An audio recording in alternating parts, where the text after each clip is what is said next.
Howdy guys, it's Joe here, and today I'm going to be talking to you guys about some of the characters that I feel are very good in solo queue, but that a lot of people really underrate and don't really play way too much in solo queue because others say that they honestly aren't too great in this situation. I'm going to be talking about maybe why that isn't true, at least my own opinion, and how some of these characters can actually win you a lot of games. Oh, with that, tell me down in the comment section down below if there's any characters that you feel like are personally underrated that I couldn't get to, and with all that said, let's get straight on to this. So, yeah, Reaper, honestly, isn't the most meta pick right now, and I feel like a lot of people just haven't really picked him for quite a while in any way of the sense, but I'm going to say that he's really underrated in really all senses, and especially in solo queue. I feel like a lot of people kind of got used to the fact that you'd go Ana and Reaper, you'd get the Beyblade, and that was it. That was the good combo that you do, and ever since then, I feel like people have been trying to replicate that, trying to go for these huge team-wise as Reaper, and just trying to go great teamwork with their team. And while that is nice, and while it does work sometimes, I feel his playstyle of going around the back, or at least going around the side, or hiding around corners, waiting for the enemy to come to you, and then blasting straight through them before they can really react because you're at such close range, and since you can one-tap people, it does work quite a bit better. Overall, getting your own team a few hero advantage, and then going in behind the enemies or around the side are pretty safe, trying to flank them and trying to deal with them and trying to kill them. You can often do this by yourself, you don't really need way too much coordination. It is really hard to pull off as it's pretty risky, but if you can get that off, I feel like Reaper really can be a great choice because you can't even get away after all this happens, and just the damage output that you have, it's really pristine for solo queue. Now, Sombra's another pick that I feel like a lot of people kind of don't think's way too great right now, and while I've been in that boat for a while thinking that she wasn't the best, I feel like especially in solo queue she can do quite a bit. Now of course a lot of people think that she's only good in full team stacks because, you know, coordinating your ultimate with your team is really nice and can win you a lot of games. But from what I've heard even by players like Cody, aka the best Sombra player, at least one of the best Sombra players, a lot of the times solo queue teams will still actually follow up with your ultimates. If you tell them that you're going in, and even if you just go in when all your team are right next to the enemies, it's pretty obvious to go in, very similar to a Reinhardt or similar to something like a Zarya ult. You kind of have to time it right and know when your teammates are going in, but you can often play it by yourself, not having to dual queue with anyone and still do pretty well. As well, being able to pick people off from the sides, being able to do a lot of poke damage, and take out supports is a really nice thing to do while playing by yourself because you can give your team a huge advantage and they should win from that. Overall, I feel like she's a pretty decent pick, and in solo queue, we don't really see her way too much. Now, D.Va for myself has kind of been a really surprise pick when I've seen her in a lot of games, and she actually has won my team and the enemy team a lot of games. Sure, she isn't the most meta pick in the world, and it is, I don't know, kind of hard to know when to play her, but if you do happen to pick her against something like a Roadhog, and you actually happen to block all of his damage, or you pick it against something like a specially a McCree or a Soldier, you're actually going to have a great time, and I feel like especially being able to counteract those characters, and being able to kill the backline, and being able to save your teammates, something like a Pharah that's ulting, and being able to pop everybody at the same time with your own ult, I feel like there's a lot of stuff about this character that really does translate well into solo queue.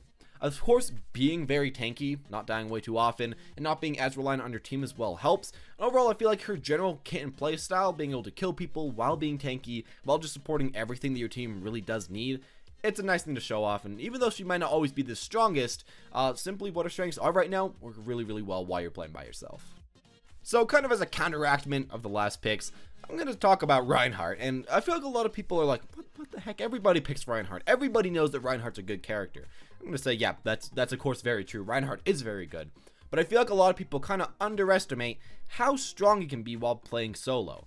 A lot of people do realize, you know, he's a good pick, he can win a lot of games, but he's especially good with a few good teammates, and especially good even on a full team, which is true. But by yourself, there's a lot that you can do.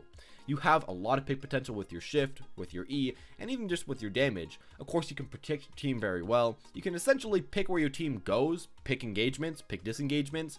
A lot of the power and a lot of the teamwork element comes out of you, and if you happen to know where to be and where to have your teammates position, you can win a lot of games by yourself, essentially. Now, sure, you won't be able to talk to them all the time, and sure, you know, they won't be able to hear exactly what your thoughts are, but most people know if the Reinhardt's somewhere, you should stand right behind them, and that can actually win you a lot of games just by simply making your teammates play where they should be playing. As well with this, of course, his burst and his ultimate, pretty ridiculous and can win you essentially a whole team fight by itself, so I'm going to add that as well. And finally, I'm going to say Mercy. And again, she's in a very similar boat to Reinhardt. A lot of people feel like she's pretty good, maybe not as good as Reinhardt. A lot of people feel like she's pretty decent. But I feel like people normally think that she's not really any good in solo queue. You know, you want that team to protect you, and you want to make sure that you're always safe and you're always healing somebody, then you always know who you're damage boosting to make sure that they're a very good target to damage boost and that they're always playing very, very well. But playing a lot of Mercy myself in solo queue and some duo queue sometimes, I figured out that she can do really well by herself actually. If you play smart, play in the back, and happen to know where to shift to if somebody happens to flank you, it can actually be really hard for people to take you out. Especially if you just tell one of your teammates, like your soldier or like your Junkrat, to stay, you know, somewhere on the map that's in high ground, which doesn't take way too much effort for them. It can allow you to easily get to them and easily play very safely, while, again, you only have to tell them to do that one time, so it doesn't take way too much coordination. Now, the main thing about Mercy is that you have to make sure to not die. That's, I'm going to say, the most important thing about this character.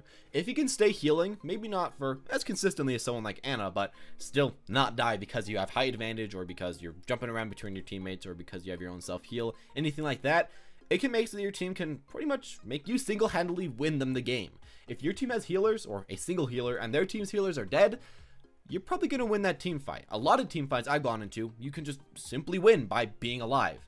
So I'd say just play really, really carefully with this character.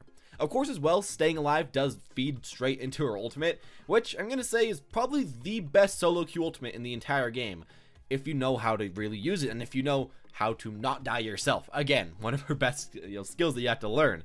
If you can happen to save this ultimate up, and if you can happen to get a 5-man res a few times per game, then you've essentially won the game. And of course, if you even get 1 or 2-man reses on key important targets like a Bastion with his ultimate, like a Reinhardt with his ultimate, or just another support like an Anna who doesn't even have her ult, but just so you have more healing, you can essentially easily win your team the game.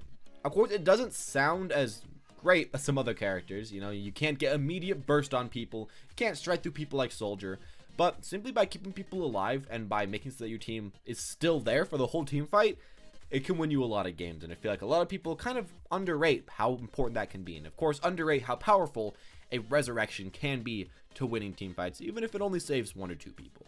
But anyways, that's all I'm going to say about this list. Of course, if you have your own opinion, leave it down in the comment section down below. Tell me what characters you feel like you don't really see way too often, or that you feel like maybe even see sometimes, but still are pretty underrated in your own opinions. Anyways, as always guys, thank you all for watching. Hope you enjoyed the video. Leave a like if you did. And as always, have a wonderful day.